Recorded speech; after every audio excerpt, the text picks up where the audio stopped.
हाथ उठा के बताना कौन कौन चाहता है कृष्ण कृपा। हाथ उठा के बताओ। सब चाहते हो? ठीक है, पक्के रहना, बदलना मत। सब चाहते हैं ना? अब जरा सुनो कृष्ण की कृपा क्या है। कृष्ण की कृपा ये नहीं है कि आपका व्यापार बढ़ जाए। कृष्ण की कृपा ये नहीं है कि आपकी अच्छी जॉब लग जाए।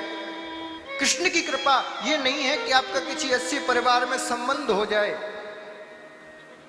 कृष्ण की कृपा ये भी बिल्कुल नहीं है कि आप धनवान बन जाओ। कृष्ण की कृपा ये भी बिल्कुल नहीं है कि आप निरोगी रहो।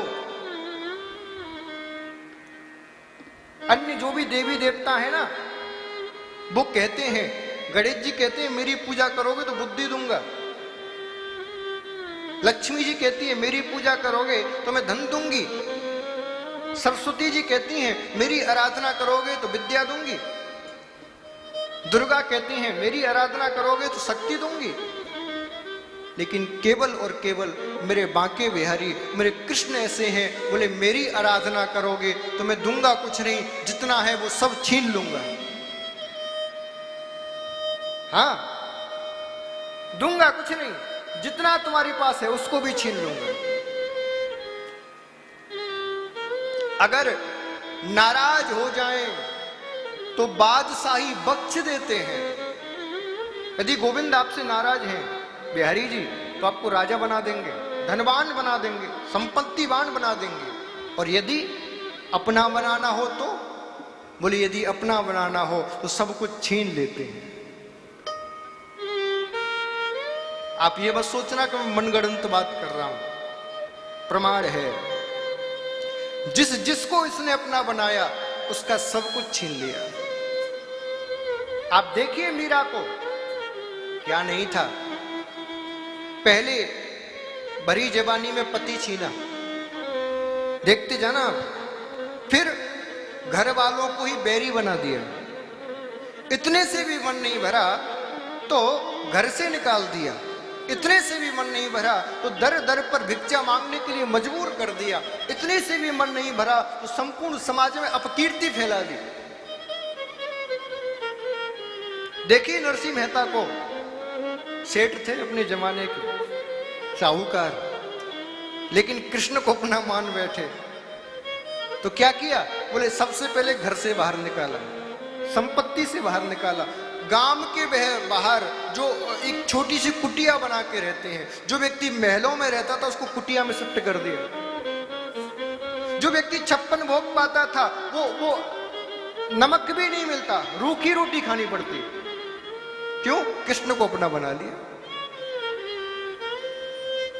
अब बताओ, चाहते हो कृष्ण कृपा? क्यों जी, क्या हुआ? बड़ा हाथ उठा रहे थे। चाहते हो कृष्ण कृपा? जिस दिन कृष्ण की कृपा हो गई, बंधुओं मैं आपसे हाथ जोड़कर निवेदन करता हूं, जब भी बिहारी जी जाओ कभी मत कहना बिहारी जी कृपा कर दो। जिस दिन कृपा कर दी ना उस दिन कहीं के नहीं रहोगे। हाँ, यदि सत्य में अभी तक संसार में रहना चाहते हो तो कहना प्रभु कृपा मत करना, बस थोड़ा देख लेना व्यापार चलता रहे, देख लेना थोड़ा धनवान बन जाऊं। हाँ, यदि सब चीज से विरक्त हो चुके हो फिर कहना प्रभु अब कृपा कर दो। अब प्रभु कृपा करूं यही भांति। कृपा क्या है? बोले यही कृपा है, सब तज भजन करूं दिन रात। यही तो कृपा है, सब कुछ छोड़ के बस भजन करूं, यही कृपा है।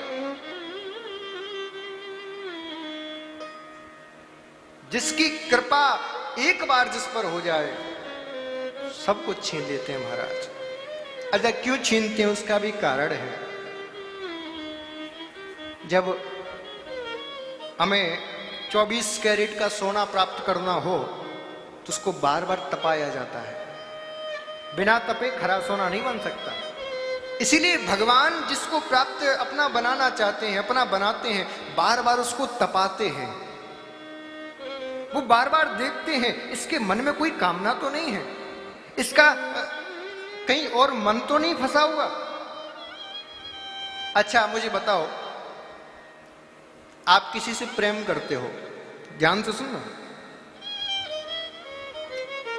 तो क्या आप चाहोगे कि जिससे आप प्रेम करते हो वो आपके अलावा किसी और से भी प्रेम करे? बोलो। मान लीजिए आपकी अपनी खुद की पत्नी है और आपको पता चले कि पत्नी जी मेरे अलावा कहीं और भी प्रेम करती हैं, तो आपको अच्छा लगेगा कि बुरा लगेगा?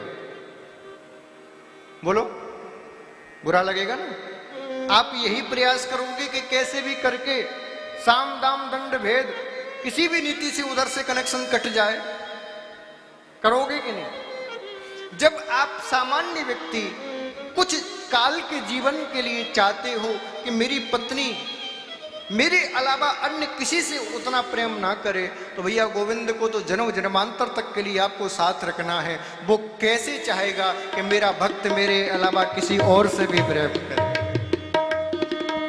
कैसे चाहेगा वो?